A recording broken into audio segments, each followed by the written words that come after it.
അപ്പോൾ ഈ 4 കാര്യങ്ങൾ എപ്പോഴും നമ്മൾ മോണിറ്റർ ചെയ്തുകൊണ്ടിരിക്കണം. എന്തെങ്കിലും ഉദാഹരണ സംബന്ധമായിട്ടുള്ള പ്രശ്നങ്ങൾ കാണുകയാണെങ്കിൽ ഈ ഒരു ടെസ്റ്റുകളൊക്കെ ഒന്ന് പോയി ചെയ്ത് നോക്കുക. അപ്പോൾ മിക്കുള്ള ആളുകളിലും ഇതൊക്കെ തന്നെയാണ് പ്രശ്നം. 50 മുതൽ 80% പുരുഷന്മാരും ഒരേപോലെ അനുഭവിക്കുന്ന ഒരു ബുദ്ധിമുട്ടാണ് ഉദാഹരണ സംബന്ധമായ പ്രശ്നം. ഇതിന് പ്രധാന കാരണവും ലിംഗത്തിലേക്കുള്ള രക്തയോട്ടക്കുറവാണ്. എന്തുകൊണ്ടാണ് രക്തയോട്ടക്കുറവ് വരുന്നത്? ഇത് നമുക്ക് എങ്ങനെ മനസ്സിലാക്കാം എന്നുള്ളതാണ് നമ്മൾ ഇന്നത്തെ വീഡിയോയിലൂടെ ഡിസ്കസ് ചെയ്യുന്നത്. എൻ്റെ പേര് doctor Sandra Ajith, medical officer, Prana nature care centre, കൊല്ലം.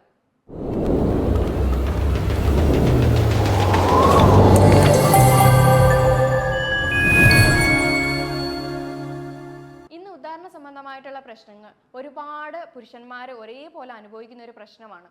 ഇതിനകത്ത് തന്നെ ലിംഗം ഉദ്ധരിക്കാത്തതോ അതല്ലെങ്കിൽ അത് ലാസ്റ്റ് ചെയ്യാത്തതോ ഉള്ള അവസ്ഥയാണ് ഉദാഹരണക്കുറവ് എന്ന് പറയുന്നത്. അപ്പോൾ ഇങ്ങനെയുള്ള ഒരു സിറ്റുവേഷൻ ഒരുപാട് ആളുകൾ ഇന്ന് ഒരേപോലെ അനുഭവിക്കുന്നുണ്ട്. അത് അവരെ ഫിസിക്കലി ആണെങ്കിലും മെൻ്റലി ആണെങ്കിലും ഒരുപാട് തന്നെ ബുദ്ധിമുട്ടിക്കുന്നുണ്ട്. ഇവർക്കൊന്ന് പറഞ്ഞ് ട്രീറ്റ്മെൻറ്റ് എടുക്കാനോ സ്വന്തം പാർട്ട്ണറിനോട് പോലും പറയാനായിട്ടുള്ള ഒരു ബുദ്ധിമുട്ടാണ് ഈ ഉദാഹരണക്കുറവെന്ന് പറയുന്നത്. അപ്പോൾ അവർക്കതൊരു ഫാമിലി ലൈഫിൽ തന്നെ അവർക്കത് ബാധിക്കുകയും മറ്റുള്ള രീതിയിലേക്കുള്ള പ്രശ്നങ്ങൾ അത് ഉണ്ടാകുകയും ചെയ്യുന്നുണ്ട്. അപ്പോൾ ഇതിനുള്ള ഒരു റീസൺ എന്ന് പറയുന്നത് തന്നെ ലിംഗത്തിലേക്കുള്ള രക്തയോട്ടക്കുറവാണ്. അപ്പോൾ അത് എങ്ങനെയൊക്കെ ഉള്ള കാര്യങ്ങൾ കൊണ്ടാണ് അത് ഉണ്ടാകുന്നത് എന്നുള്ളത് നോക്കാം. അതുപോലെ തന്നെ നമുക്ക് നോക്കിയാൽ തന്നെ അറിയാം, നമ്മൾ ഈ ഒരു ഉദാഹരണ സംബന്ധമായിട്ടുള്ള പ്രശ്നങ്ങൾ വരുമ്പോൾ തന്നെ നമ്മൾ ആദ്യം ചെയ്യാനായിട്ട് കുറച്ച് ടെസ്റ്റുകൾ പറയും. അതിനകത്തുള്ളതാണ് ഒന്നാമത്തത് ഡയബറ്റിക് ഉള്ള 80% ആളുകൾക്കും ഈ പറയുന്ന ഉദാഹരണ സംബന്ധമായിട്ടുള്ള പ്രശ്നങ്ങൾ കാണുന്നുണ്ട്. അതുപോലെ മറ്റൊന്നാണ് എന്തെങ്കിലും തരത്തിലുള്ള ലിവർ ഡിസീസ് ഉണ്ടോ, അതേപോലെ യൂറിക് ആസിഡ് അധികമായിട്ട് നിന്നിട്ടുണ്ടെങ്കിലും ഈ പറയുന്ന ഉദാഹരണ സംബന്ധമായിട്ടുള്ള പ്രശ്നങ്ങൾ വരുന്നുണ്ട്. അതേപോലെ കൊളസ്ട്രോൾ അധികമായിട്ട് വരുന്ന ആളുകളുണ്ടെങ്കിലും അവർക്കും ഉദാഹരണ സംബന്ധമായിട്ടുള്ള പ്രശ്നങ്ങൾ കാണുന്നുണ്ട്. അതേപോലെ തന്നെയാണ് BP കൂടുതലുള്ള പേഷ്യൻസിലും. അപ്പോൾ ഈ 4 കാര്യങ്ങൾ എപ്പോഴും നമ്മൾ മോണിറ്റർ ചെയ്തുകൊണ്ടിരിക്കണം. എന്തെങ്കിലും ഉദാഹരണ സംബന്ധമായിട്ടുള്ള പ്രശ്നങ്ങൾ കാണുകയാണെങ്കിൽ ഈ ഒരു ടെസ്റ്റുകളൊക്കെ ഒന്ന് പോയി ചെയ്ത് നോക്കുക. അപ്പോൾ മിക്കുള്ള ആളുകളിലും ഇതൊക്കെ തന്നെയാണ് പ്രശ്നം.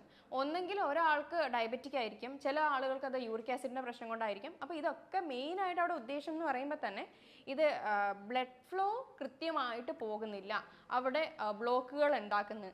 അപ്പോൾ അങ്ങനെ വരുമ്പോഴാണ് ലിംഗത്തിലേക്കുള്ള രക്തയോട്ടം കുറയുന്നതും അവിടെ ഉദാഹരണ പ്രശ്നം ഉണ്ടാവുന്നതും.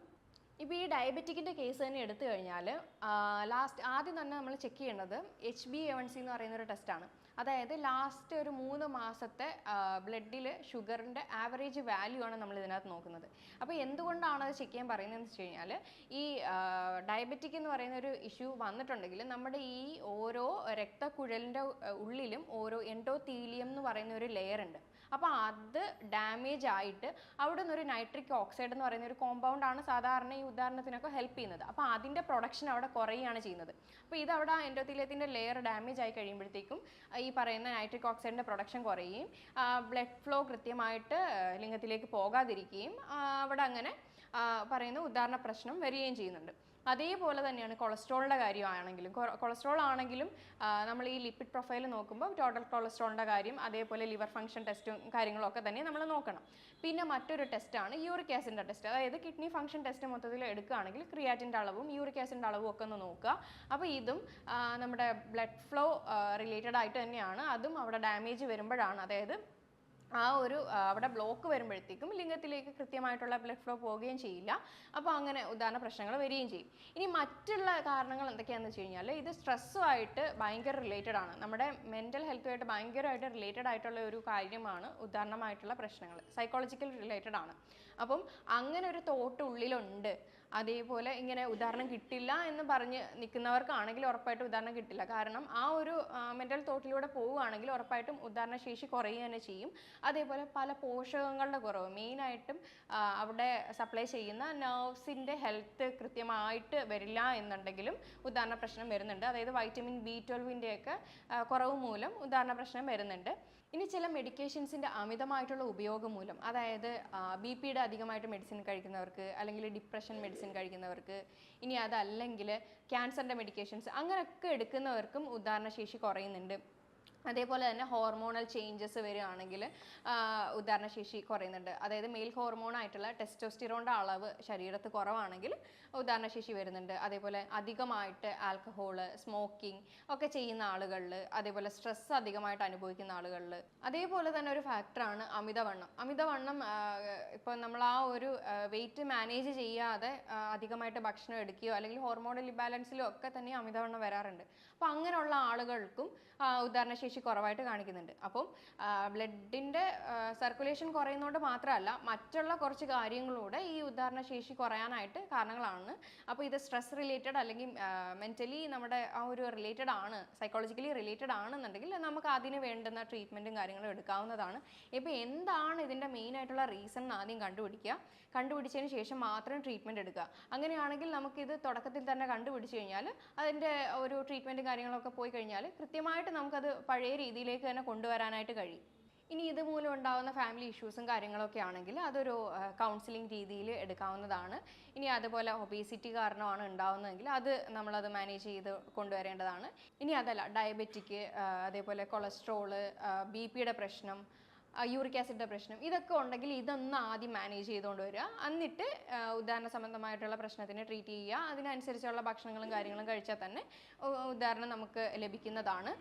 ബ്ലഡ് സർക്കുലേഷൻ ഇനി ലിംഗത്തിലേക്ക് കുറയുന്നതിൻ്റെ കുറച്ച് ലക്ഷണങ്ങൾ എന്തൊക്കെയാണെന്ന് വെച്ച് കഴിഞ്ഞാൽ, ലൈംഗിക ദൃഢത കുറയുക, ലൈംഗികത്തിൻ്റെ ഒരു ആഗ്രഹം കുറയുക എന്നുള്ളതാണ്.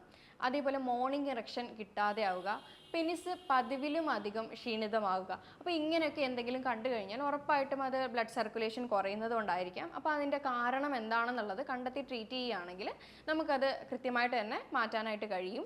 ഇനി എന്തൊക്കെ ഭക്ഷണങ്ങളാണ് നമുക്ക് ഉൾപ്പെടുത്താൻ പറ്റുന്നതെന്ന് വെച്ച് കഴിഞ്ഞാൽ, പ്രധാനമായിട്ട് നൈട്രേറ്റ്സ് അധികമായിട്ട് അടങ്ങിയിരിക്കുന്ന ഇലവർഗ്ഗത്തിൽപ്പെട്ട ചീര, മുരിങ്ങയിലയൊക്കെ നമുക്ക് ധാരാളമായിട്ട് ഭക്ഷണത്തിൽ ഉൾപ്പെടുത്താവുന്നതാണ്. അതേപോലെ ഡാർക്ക് ചോക്ലേറ്റ് നല്ലൊരു ഓപ്ഷനാണ്.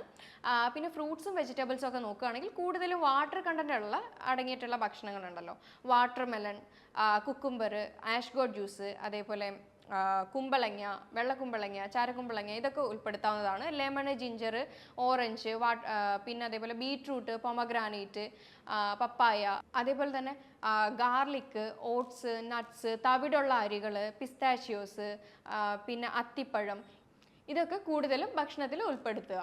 ഇനി ഇതിനകത്ത് നമുക്കൊരു 3 റെമഡീസ് നോക്കാം. അതായത് ഉദാഹരണശേഷി കിട്ടാനായിട്ട് നമുക്ക് ചെയ്യാൻ പറ്റുന്ന കാര്യങ്ങൾ എന്തൊക്കെയാണെന്ന് വെച്ച് കഴിഞ്ഞാൽ, അശ്വഗന്ധയുടെ പൊടി എല്ലാ ആയുർവേദ ഷോപ്പുകളിലും അവൈലബിൾ ആണ്. ഇതൊരു 1/4 ടീസ്പൂൺ അല്ലെങ്കിൽ 1/2 ടീസ്പൂൺ എടുത്തിട്ട് കിടക്കുന്നതിന് മുന്നേ ആയിട്ട് ഇളം ചൂടുള്ള പാലിലോ അല്ലെങ്കിൽ തേനിലോ അല്ലെങ്കിൽ നെയ്യിലോ കഴിക്കാവുന്നതാണ്. അത് കിടക്കുന്നതിന് മുന്നേ ആയിട്ട് 1 മാസം തുടർച്ചയായിട്ട് ചെയ്യാവുന്നതാണ്. ഇനി അതല്ല, വൈറ്റ് ഗോൾഡ് എന്നറിയപ്പെടുന്ന സേഫ്ഡ് മ്യൂസ്ലി, ഇതും കിടക്കുന്നതിന് മുന്നേ ആയിട്ട് ഇളം ചൂട് പാലിനകത്ത് കുറച്ച് എടുത്തിട്ട് ഉപയോഗിക്കാവുന്നതാണ്.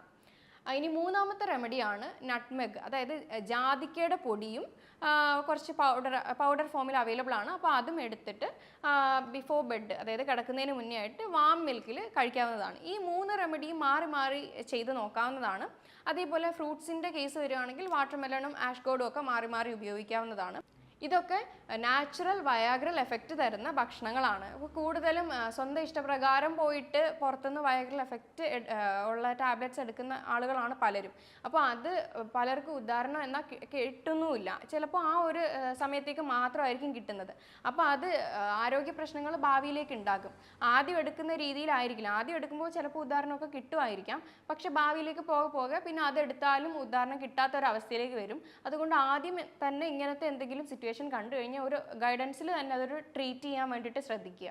ഇനി ഇതിന് ചെയ്യാൻ പറ്റുന്ന എക്സസൈസ് അല്ലെങ്കിൽ യോഗാസനാസ് ഒക്കെ എന്തൊക്കെയാണെന്ന് നോക്കുക. നമുക്ക് കാർഡിയോ വർക്കൗട്ട്സ് ചെയ്യാവുന്നതാണ്. അതായത് അധികമായിട്ട് പെട്ടെന്ന് നമുക്ക് സൈക്ലിംഗ്, വാക്കിംഗ്, സ്വിമ്മിങ് അങ്ങനത്തെ രീതിയിലുള്ള എക്സർസൈസും കാര്യങ്ങളും നമുക്ക് ചെയ്യാവുന്നതാണ്. ഇനി അതല്ലെങ്കിൽ ഹൈ ഇൻറ്റൻസിറ്റി ഇൻ്റർവൽ ട്രെയിനിങ് പോലത്തെ എക്സസൈസും കാര്യങ്ങളും ചെയ്യാവുന്നതാണ്. സമയമില്ലാത്തവർക്ക് കുറച്ചുകൂടെ ബെറ്റർ അതായിരിക്കും.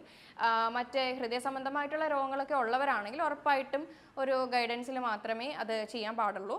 അത് 30 സെക്കൻഡ് റെസ്റ്റ് എടുക്കുകയാണെങ്കിൽ 30 സെക്കൻഡ് സ്പീഡിൽ വാക്ക് അല്ലെങ്കിൽ ഓടുകയോ അങ്ങനത്തെ രീതിയിലൊക്കെ ചെയ്യാവുന്നതാണ്. അതാണ് ഹൈ ഇൻറ്റൻസിറ്റി ഇൻ്റർവൽ ട്രെയിനിങ് എന്ന് പറയുന്നത്. ഇനി യോഗാസനാസ് ആണെങ്കിൽ 4 യോഗാസനാസ് ആണ് പറയുന്നത്. അപ്പോൾ 4 എണ്ണവും ഒരുമിച്ച് തന്നെ ഒരു കുറച്ച് കാലയളവിൽ അടുപ്പിച്ച് ചെയ്യേണ്ടതാണ്. അപ്പോൾ ഏതൊക്കെയാണെന്ന് വെച്ച് കഴിഞ്ഞാൽ, ആദ്യത്തേത് ത്രികോണാസനയാണ്. ത്രികോണാസന ചെയ്യുമ്പോഴത്തേക്കും അവിടുത്തെ പെൽവിക് സ്ട്രെങ്തനിങ്ങും കാര്യങ്ങളും ഒക്കെ കുറച്ചുകൂടെ കൂടുകയും ചെയ്യും. അതേപോലെ ബ്ലഡ് ഫ്ലോ ഒക്കെ നന്നായിട്ട് കൂടാനായിട്ട് ഹെൽപ്പ് ചെയ്യും. അപ്പോൾ ഈ ആസന ചെയ്യുന്നതിലൂടെ കൂടുതലും കോൺട്രാക്ഷൻസ് കിട്ടാനും അതേപോലെ പെൽവിക് സ്ട്രെങ്തനിങ് ആയി അവിടത്തേക്ക് ബ്ലഡ് സർക്കുലേഷൻ കുറച്ചുകൂടെ ഇമ്പ്രൂവ് ആകാനും ഹെൽപ്പ് ചെയ്യുന്നുണ്ട്. രണ്ടാമത്തേത് പശ്ചിമോത്താനാസനയാണ്. ഇതും കുറച്ചുകൂടെ സ്പൈനൊക്കെ ഒന്ന് ബെൻഡ് ആകുമ്പോഴത്തേക്കും കൂടുതലും ബ്ലഡ് സർക്കുലേഷൻ അവിടത്തേക്ക് കിട്ടുന്നതാണ്. മൂന്നാമത്തേതാണ് ഭദ്രാസന. ഭദ്രാസന എന്ന് പറയുന്നത് ബട്ടർഫ്ലൈ പോസും കൂടിയാണ്. ഇത് ആണിനായാലും പെണ്ണുങ്ങൾക്കായാലും ഒരേപോലെ ഹെൽപ്പ് ആവുന്ന ഒരു പെൽവിക് സ്ട്രെങ്തനിങ് എക്സർസൈസും കൂടിയാണ്. അവിടത്തേക്ക് ബ്ലഡ് ഫ്ലോ കിട്ടാനായാലും അവിടുത്തെ പെൽവിക് സ്ട്രെങ്തൻ ചെയ്യാൻ വേണ്ടിയിട്ടായാലും ഒക്കെ ഒരുപാട് ഹെൽപ്പ് ചെയ്യുന്ന ഒരു ആസനയാണ്. നാലാമത്തേതാണ് ധനുരാസന. ഇത് പെൽവിക് ഓർഗൻസിനെയൊക്കെ നന്നായിട്ട് മസാജ് ചെയ്യുന്നുണ്ട്. അപ്പം ഈ ഒരു 4 ആസന 4 ആഴ്ച തുടർച്ചയായിട്ട് 4ഉം കൂടെ ചെയ്യേണ്ടതാണ്. അപ്പോൾ ഇത് ചെയ്യുന്ന രീതിയിൽ അപ്പം എന്തെങ്കിലും ഡൗട്ടോ കാര്യങ്ങളോ ഉണ്ടെങ്കിൽ യൂട്യൂബിലാണെങ്കിലും ട്രെയിനേഴ്സ് ചെയ്യുന്ന രീതിയിലുള്ള ആസനാസൊക്കെ അവൈലബിൾ ആണ്. മറ്റുള്ളവർ ചെയ്യുന്നത് നോക്കി ചെയ്യാണ്ടിരിക്കുക. ട്രെയിനേഴ്സ് യോഗ പഠിച്ച് ചെയ്ത ആളുകൾ ചെയ്യുന്നതോ അല്ലെങ്കിൽ ഒരു ഗൈഡൻസിൽ ചെയ്യുന്നതോ ആയിരിക്കും ഏറ്റവും കൂടുതൽ നല്ലത്.